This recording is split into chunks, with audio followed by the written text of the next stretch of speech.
Свершилось то, чего преданные поклонники ждали больше 10 лет. Devil May Cry.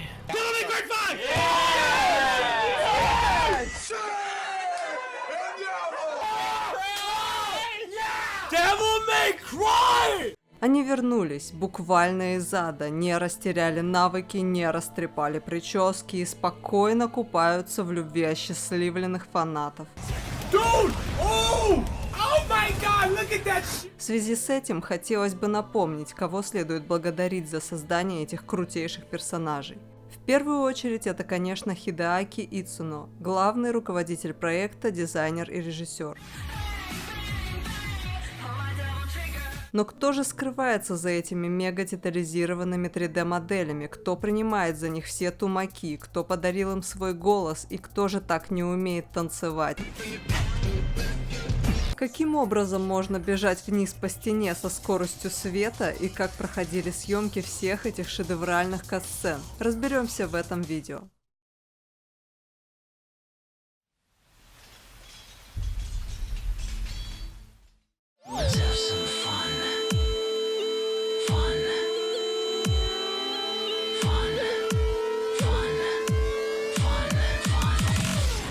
Devil May Cry.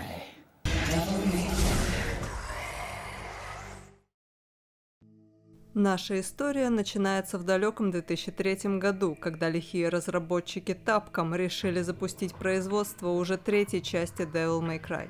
И снова начали с чистого листа: новый актер на роль Данте, новые персонажи, история и так далее. Кроме того, если раньше движения персонажей выполнялись каким-нибудь японским каскадером, а потом уже готовая анимация озвучивалась англоязычным актером, Let's rock, baby. то на этот раз решили найти актеров, которые полностью сыграют своих персонажей, то есть выполнят и движения, и голос. Ну а так как из движений там в основном немыслимые трюки и позерство с мечом, то получается, что актеры должны быть почти так же круты, как и сами персонажи. Начался кастинг англоязычных актеров, что только с ними не делали. Испытывали на ловкость, прочность, владение холодным оружием, боевыми искусствами, актерским мастерством и еще голос прослушивали.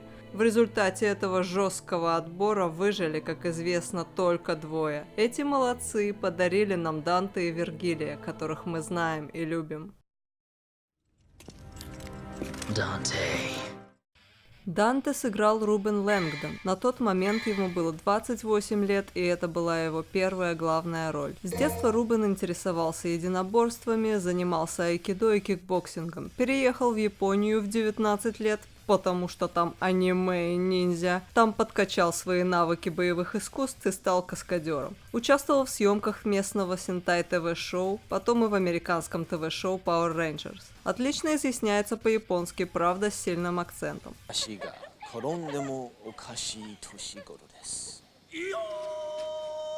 Его компания занималась поиском актеров для Devil May Cry 3, и тогда Рубен решил сам попробоваться на роль Данте. На первое собеседование он пришел по совету друга, покрасив волосы в серебряный цвет, и сейчас признается, что чувствовал себя тупо. Но, вероятно, его внешняя схожесть с Данте все-таки сделала свое дело, и его выбрали на роль. На этих съемках, кстати, он снова покрасил волосы и косплеил Данте для ТВ-рекламы уже по случаю выхода третьей части. После провального первого съемочного дня Рубена окончательно достали советы окружающих. Все, кому не лень, советовали ему, как играть. Дело пошло на лад, когда он решил никого не слушать и нашел тот самый бунтарский характер Данте. Сам Рубен по характеру совершенно не похож на своего персонажа, он довольно серьезный и вдумчивый парень, так что его преображение на съемочной площадке кажется чем-то поразительным. Рубен также сыграл персонажей из Tekken и Resident Evil, имеет внушительный список фильмов и игр, в которых он поработал над трюками: «Пираты Карибского моря 3», «Аватар», между прочим, «Скотт Пилигрим против всех», «Тамбовский рейдер» и многое другое. Владеет собственной студией по работе с технологией захвата движений. Женат на японке, художнице, а когда надо и косплейщице. А так можно было вообще? Недавно в путешествии на машине на Рубена напали вооруженные грабители и открыли огонь на поражение. В машину стреляли 6 раз и продырявили сиденье водителя, но, разумеется, в него не попали. a Devil May Cry party I gotta get to on the 7th. The game hasn't launched yet. Фанаты не были удивлены, они-то знают, как работает Royal Guard.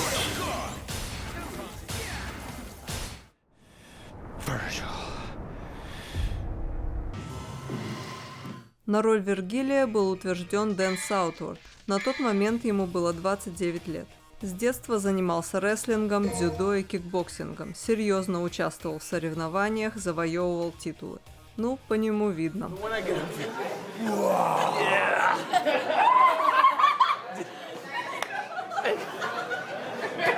Переехал в Лос-Анджелес, подтянул акробатические навыки и стал каскадером. Нехило продвинулся по карьерной лестнице, работал даже с одним из хореографов Джеки Чана. После работы координатором трюков на «Царе Скорпионов» решил сконцентрироваться на актерской работе, но с ролями не всегда шло гладко. Одна из его заметных ролей была в сериале Power Rangers, на съемках которого они и познакомились с Рубеном. Другая – роль Кенши в онлайн-сериях Mortal Kombat Legacy. Проходил прослушивание на роль Данте и Вергилия. Как Вергилий понравился значительно больше. Сам признается, что в те годы еще был неопытен, и его актерская подача была чересчур интенсивной. Но это и подошло тогда к характеру Вергилия. Cut off! Be gone! Blast! Это сейчас Вергилий может быть и задумчивым. Кроме того, Дэн никогда не брал уроки кендо. Владению катаной он учился у японских каскадеров, но создателям игры, наоборот, понравился его немножко диковатый стиль. В целом его попросили позаимствовать движение Затаичи, то есть поменьше суеты, побольше дела. До сих пор жалеет с долей шутки, что не играет самого Данте, но учитывая то, как Вергилия задвинули в четверке, а потом и ребут, его можно понять. Вообще, по характеру, как ни странно, Дэн действительно напоминает именно Данте, такой же позер и приколист. В отличие от Рубена, имеет обширный список блокбастеров от работы каскадером, в которых отказался. Те же «Пираты», «Аватар», отказался быть тренером актеров в «Сумерках». Все ради актерской работы. Продюсирует собственные проекты, фильмы и сериалы. Любит качалку, бразильское джиу-джитсу, тренируется постоянно, в общем, motivated. А вот с японским дела обстоят, судя по его инстаграму, не очень. Итак, большинство трюков за своих персонажей они выполнили сами, но чуть чего подключался взвод японских ниндзя для помощи в нескольких сценах. Особенность третьей части заключается в том, что в отличие от последующих, все выражения лиц не были сняты с актеров, технология еще не позволяла этого. Так что все 2,5 прекрасных полигона на лице Данте двигаются с помощью анимации, которую добавили позже. Поэтому в катсценах больше полагаются на трюки и жесты, но благодаря умелой режиссуре выглядит это все живо и захватывающе. Даже более того, актерам приходилось преувеличивать все движения, чтобы они лучше читались, ведь в этих движениях и жестах и заключался весь характер персонажа. В «Пятерке» же наоборот, много крупных планов и мелких, почти незаметных движений, ибо с новым движком есть что показать. По ходу съемок ребята постоянно редактировали сценарий. В японской версии было слишком много непонятного для западной культуры, и приходилось очень долго объяснять разработчикам, что та или иная фраза звучит не круто по-английски. Но кое-что все-таки просочилось в итоговый фильм. Например, что-то вроде I love a fast woman. That was a fun one, actually. Ooh, I love a fast woman. и все такое. В том числе идиотская реплика «Джекпот», Remember what we used to say? Jackpot, baby, jackpot. которая сразу вызвала серьезные подозрения. He and I get together, and we have these guns. It's the first time I use a gun as the character, and they want us to say jackpot. And I'm just having a real hard time. Но в итоге фразочка стала любимой у фанатов. Just do the gun thing. Jackpot. We had fun doing it, right? Или типичное японское движение подразнить врага, над которым парни ржали больше всего, все-таки нашло свой путь в 4-ю и 5-ю часть игры. Кстати, финальная сцена игры омрачилась не только вызывающим сомнения джекпотом. В этот день Дэн умудрился получить травму руки во время сальто, которое он сделал, выделываясь перед японскими каскадерами. Очень плохая идея, это же японские каскадеры, они могут все. Так что ловить пистолет ему было совсем не весело. Зато травма очень пригодилась во время съемки сцены поражения Вергилия. Не пришлось изображать боль, все вышло очень натурально. Через пару лет после съемок Дэн и Рубин вернулись в Японию, чтобы заснять пару вводных сцен для 3.5 Special Edition, которые, кстати, срежиссировал Рубин. Боум! Третья часть Dante's Awakening по праву любимая часть серии для фанатов с гениальными катсценами и лютым геймплеем. Именно этот Данте стал родным, а голос Вергилия, который тебя так не любит, Scum. после 20-й попытки начинает звучать как музыка. Die. Мотивация стала жить сама по себе, и вообще любая реплика из этой игры внесена в золотой фонд величайших афоризмов. В то время Рубин и Дэн стали одними из лучших специалистов по захвату движений в мире, и то, что они оба были приглашены для работы над «Аватаром», это подтверждает. Они вообще с тех пор часто работают вместе над разными видеоиграми и другими проектами. Смеются, что их отношения очень напоминают отношения между демоническими братьями. Они тоже любят посоревноваться между собой, порой имеют неразрешимые разногласия и в то же время отличные друзья. Для 4-й части разработчики по привычке зашевелились в сторону обновлений и снова открыли кастинг на роль Данте, который, по их мнению, на этот раз должен был быть старше, чем в 3-й. Рассматривали даже Дэна, но ведь его голос уже запомнился как Вергилий. Dan actually auditioned for Dante for part 4. And I was damn good. He was. Короче, Рубину снова пришлось доказывать, что он лучше всех. Таким образом, он окончательно оставил за собой право быть Данте. Так что нововведения изо всех сил ударили по Вергилию, которого в 4-ке просто нет. Как раз вовремя, когда все его и ждали. Дэну можно только посочувствовать. Bro, why wouldn't I be in a bad mood? I'm trying to open the gates to hell and it's not working! Тем не менее, он работал вместе со всеми над 4-й частью и сыграл движение Кредо. Одна из лучших сцен в игре, финальный диалог с Агнусом, была поставлена в духе традиционного японского театра. Ну и коротко о 3-м демоне. На роль Нера в 4-ке был выбран Джонни Йон Бош, тоже коллега ребят по Power Rangers. Успешнейший озвучивает на английский тонны аниме. Среди его ролей Ичиго из великого Блядж. С такой работенкой не пропадет. Голос у него несколько мальчишеский, что и хорошо подходит на роль обычного японского школьника. Прослушивался на роль Данте еще в 2003-м, но, как говорится, был недостаточно крут. Помимо всего прочего, музицирует собственной группой. Все трое после съемок 3-й и 4-й части стали лучшими друзьями и к тому же очень сроднились со своими персонажами, и каждый год, как и фанаты, ждали новостей о 5-й части. Она казалась так близка, и вот внезапно, после стольких лет ожидания, в 2013 году выходит ребут. На одном из мероприятий очередного Морфикона Дэн столкнулся с Дэвидом де ла Туром, который сыграл Вергилия в DMC, и незамедлительно померился с ним частями.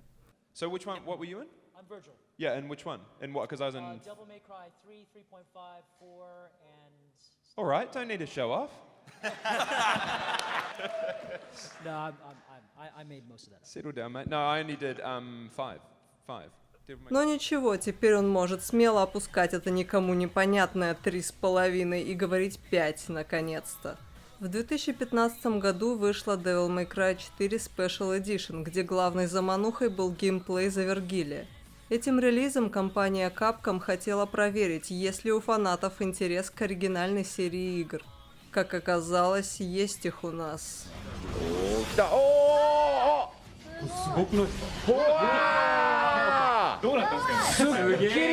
В ноябре 2015 года Рубен, Дэн и Джонни на фестивале проговорились перед фанатами, что знают о намерении Capcom запустить 5-ю часть серии. No, I think it's great how it happened because now they're going to bring us back. You can say that, right? No. Oh. Well.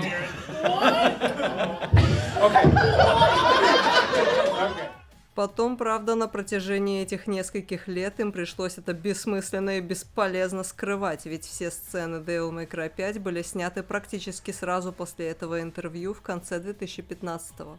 5-я часть наконец-то собрала всех демонов вместе, и наши герои выступили на высоте. Можно даже оценить, насколько все выросли как актеры.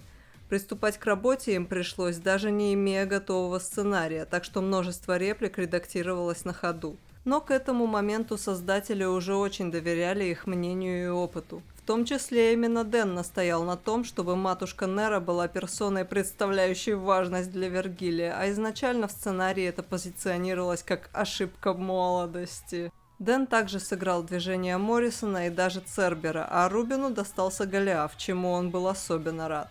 Также Рубин столкнулся с непредвиденными сложностями. Старику понадобился дублер в сцене с танцем Майкла Джексона. Опасный для здоровья трюк выполнил местный ниндзя, потому что Рубин танцевать не умеет. В этом можно легко убедиться в игре.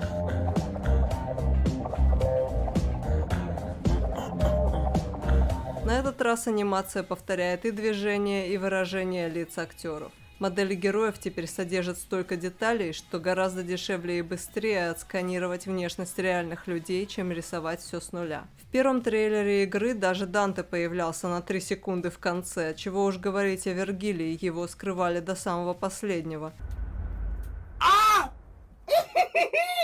В том числе Дэн не мог появляться на официальных мероприятиях в Японии и вечеринках из-за того, что его персонаж держался в секрете. Так что пока все веселились, Дэн работал над конспирацией и мотивацией.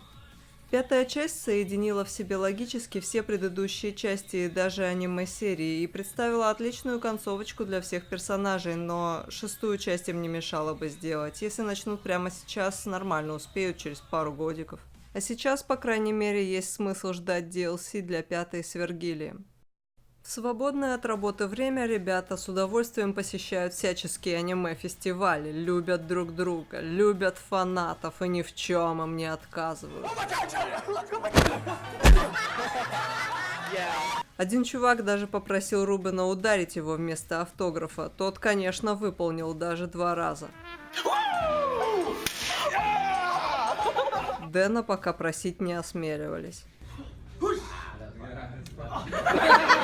На фестивалях, кроме болтовни, развлекают гостей, показывая различные трюки и обучая желающих боевой хореографии. Особенно легко это получается у Дэна, только он может сигануть сальтуху без особой разминки и за 5 секунд изобразить убедительный махач с кем угодно.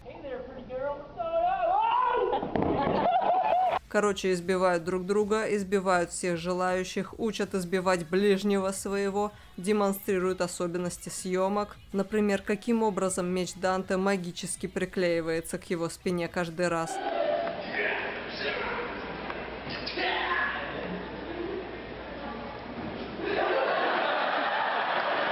Демонстрируют себя.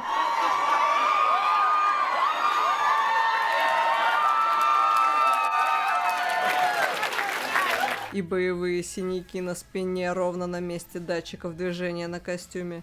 Было бы классно, если бы они приехали в Россию и тоже всех побили на каком-нибудь косплей-фестивале. Немного насилия на таком мероприятии только на пользу. Рубин и Дэн являются уникальными актерами, каскадерами и экспертами в технологии захвата движений.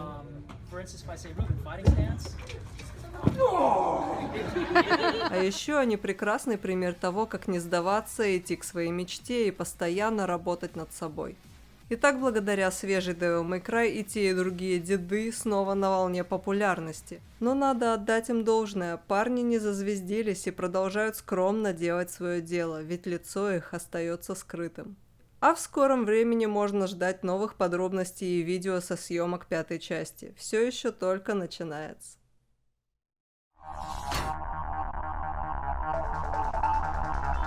This party's getting crazy. No doubt you've got some fun planned for me. Right, Virgil?